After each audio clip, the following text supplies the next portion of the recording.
Although World of Warcraft has been around for over 2 decades now, Hell no. its endgame content continues to evolve and push the limits of some of the hardest and most rewarding content gaming can offer, Mythic raiding. Today, we're going to explore exactly why Mythic raiding is one of the most gratifying hobbies you can have. We'll discuss things such as why the ridiculous difficulty is actually part of the reason why it's fun in the first place, the deep bonds that you can form with people you would have otherwise never met, and the satisfaction of pushing yourself to be the best that you can be.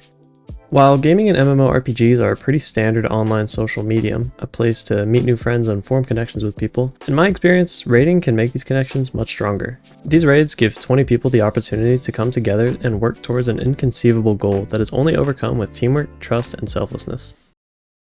I call it inconceivable because Mythic raiding isn't just some hard difficulty you'd find on your favorite RPG. You see, Mythic raids in most cases will take an average guild months to complete, and that's usually while playing 2 to 3 nights a week, playing 3 to 4 hours a night. I like to think of it like joining a local sports team. You're assigned to play with a set group of people, and everyone is held to a certain standard of preparation, attendance, performance, what have you, which in our case is pretty much required in order to beat the raid in a reasonable amount of time. Each fight in a raid requires 20 people to play nearly perfectly for 5 to 10 minutes straight. Most players can agree that many of the early boss fights in a raid are relatively easy, each usually only taking a handful of attempts before most guilds will defeat them. In these fights, a couple players can go down or fail a mechanic, and it's not the end of the world. However, once you get to around the halfway point of a raid, things start getting real fast. Mechanics, or the specific individual moves and challenges a boss will throw at you, start ramping up in difficulty with these later bosses. If too many people die or mess up the mechanics, then it's over, back to square one. This is especially true for the final boss of a raid, which is usually considered to be the poster child of its raid, and is put under heavy criticism if the fight isn't up to par. The final boss of a raid can be so complicated, people will put out hour-long guides on how to tackle all of the mechanics that you have to consider. We also have data that shows this pretty well. Here you can see the average ramp up in difficulty as you get to the second half of a raid. Just one of these last couple bosses can take more time than all of the fights leading up to it combined. This curve, of course, can vary from raid to raid. For example, in Liberation of Undermine, the last few bosses were a bit easier than we expected. But compare that to Amirdrasil, The Dream's Hope, where the last 2 bosses were both extremely difficult, taking average guilds over 300 attempts each. You may be wondering what happens during these early attempts here when you've just arrived at a new boss. These pulls are where your team has to learn whatever strategy has been prepared by your raid leaders, while also feeling out your own way around the fight and optimizing your class for the situation. Back to the sports analogy, you can think about it like you're running a new play. The coach, or raid leader in our case, will explain the play for the first time, and then the whole team has to study and practice the play over and over until everyone is on the same page and can execute it perfectly without missing a beat. That's what's happening during those early attempts. You're not even close to killing the boss, but you're getting reps in, getting some muscle memory, figuring out where to be and where your teammates will be, and as a team, you'll be pulling different levers to figure out where we might need more damage on an ad, or where someone needs to get extra healing for a certain mechanic. Slowly, you'll get further and further into the fight, the early stages will become automatic, and it eventually culminates with the boss dying. Then, you start again on the next boss, slowly climbing the metaphorical mountain that is a Mythic raid. Doing all of this multiple times a week for months straight is what it takes to clear a Mythic raid, and it's addicting. World of Warcraft is infamous for taking up very irresponsible amounts of time from its most dedicated and even casual players at times. I don't really have an argument for this one. It absolutely does consume a lot of time to stay competitive. At the most fundamental level, raiding comes down to dealing high damage and taking low damage. And to do that efficiently, you have to stay caught up with multiple other aspects of the game, such as dungeons, quests, weekly world content, and more. But that's half the reason why it's so fun. Raiding is the perfect environment to show off all the work you put in leading up to that point. It's one of the pinnacles of difficulty that the game has to offer, and performing well in something like that is extremely rewarding. Now, I want to show you a quick example from Queen Ansarek, the final boss of Nerubar Palace, just to give you an idea of how much goes on in any given fight, in case you're not familiar. Once the fight starts, you dodge these green swirls on the ground, then spread out to avoid overlapping these white circles. Then dodge the white lines on the ground, then place these 2 green circles in precise locations behind the boss, then use these circles to time a jump over a deadly ring. Then, get these 2 giant circles out of the raid while avoiding the waves coming towards the group.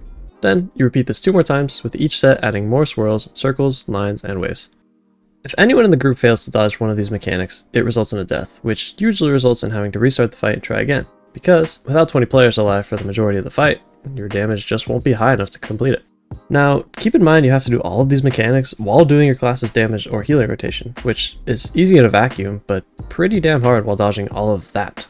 Oh, and did I mention that everything I just laid out is only the first phase of the fight? You then have to learn the second and third phases, which are entirely different from the first.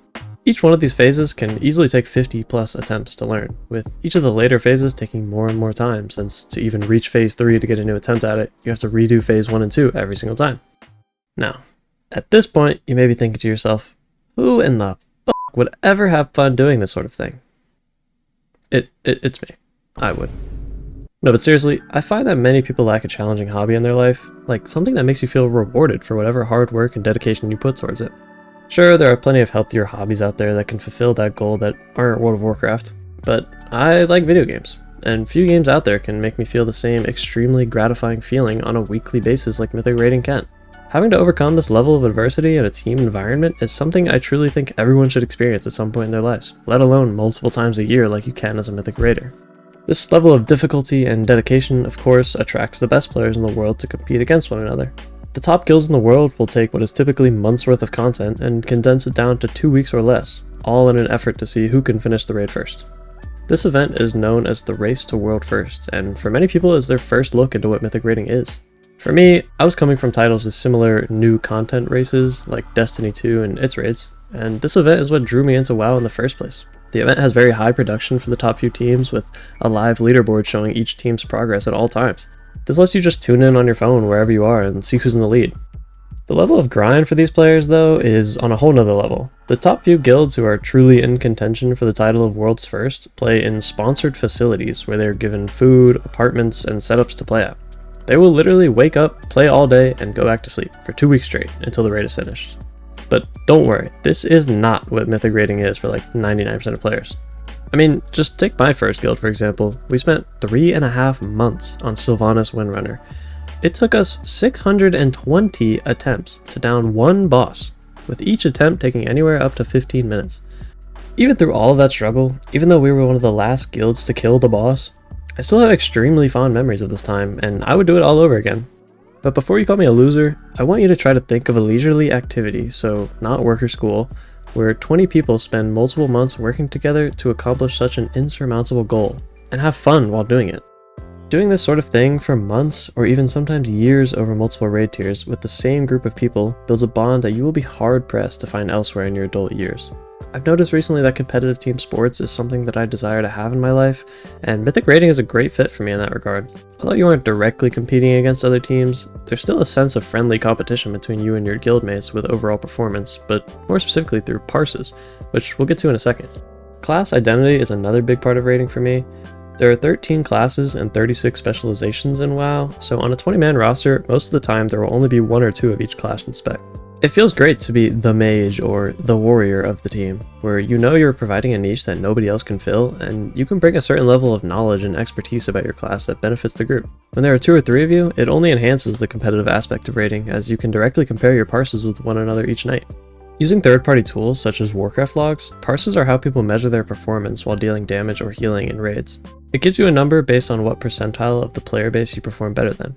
For example, if I, as an arcane mage, scored a 90 on Sprocketmonger Lock-and-Stock, yeah, that's a real boss by the way, that means that I perform better than 90% of the people who played arcane mage on that fight. Using the log itself, you're able to break down every single attempt on a boss, which opens up the opportunity for extreme personal accountability on one's play. If you're a high-end player, this system leaves no room for excuses, as you can see how much damage you're doing versus how much you could be doing, how much damage you're taking, and how much of that is avoidable had you played better. You can go into ridiculous levels of depth through these logs. You can even compare your own individual button presses to the best players in the world to see second by second what you could be doing better. However, logs and parses are a bit of a controversial topic right now in the WoW community. By default, logs are public for anyone to view, and some elitist players will give you shit if you don't have perfect parses across the board. When it works, this system gives you instant gratification for the work you put in seconds after finishing a fight, while letting you improve at rates only limited by the effort you put in. When it doesn't work, it's a tool used as leverage against more casual players who aren't that worried about playing perfectly. And it excludes people from the parts of the game where performance shouldn't be a big concern, such as lower level raiding or dungeons. Most players who are new to raiding will experience this firsthand as they try to join pugs or pickup groups of random players who come together with no strings attached. You'll find that sometimes it can be hard to find a group willing to take you if you haven't proven yourself yet, which spawns the common frustrating loop amongst new players of trying to join groups to get experience, but getting denied because you don't have enough experience. which is a totally fair thought, and it's something that I went through when I first started. Not to mention, once you actually join a group, it usually goes to shit pretty quickly since it's so uncoordinated. In my experience, the answer to all of these issues is almost always to just join a guild. And while I know sometimes that's easier said than done, I've left a couple of resources in the description that have helped me find guilds in the past. Just joining a guild and showing up to a raid night is the best way to get involved in the raiding scene. You don't even have to talk. I've raided at a high level with players for months, and to this day I've never heard them say a single word. Worst case scenario, they end up being weirdos and you just leave, but now you have some more experience under your belt and a better resume to get you into another guild. Trust me, once you find a guild that you can raid with consistently that you really enjoy playing with, your view towards raiding, and specifically for the purpose of Mythic, progressing hard fights, will completely change. Spending 2 hours on a boss just to not even kill it will go from a complete waste of time to great progress made with your team to build off of the next time you raid together. This is when real camaraderie starts to build, when there's a mutual understanding that we as a team are all going through the struggle and committing our time to reach this goal together. Now, some of you may have noticed that I've yet to mention loot once in this video, and while that may at first seem like a massive motivation to enter these extremely difficult raids, it usually couldn't be further from the truth. Yes, it is true that the highest quality gear will drop from these raids, but the gear is only a means to an end to perform better and progress further in those very same raids. There are some people who prefer to play high-level dungeons or player versus player combat, and for those players, yes, the loot in these raids is probably their main motivation for doing them. But my point is, it's not about your stats or your gear, it's about overcoming these incredibly difficult challenges and performing well on an individual and group level, whether that be raiding, dungeons, or PvP. The gratification that comes from beating a hard boss, or getting a good parse, or building bonds with your friends and your team. This is the sort of thing that raiding is all about. It's the voice in your head saying, I could have done that better. Not because someone told you to, but because you care. It's about turning strangers into friends and friends into family. When the boss finally falls and everything comes together, it's not just relief, it's pride, it's real joy. Not because it was easy, but because it was hard. That's what makes Mythic raiding special.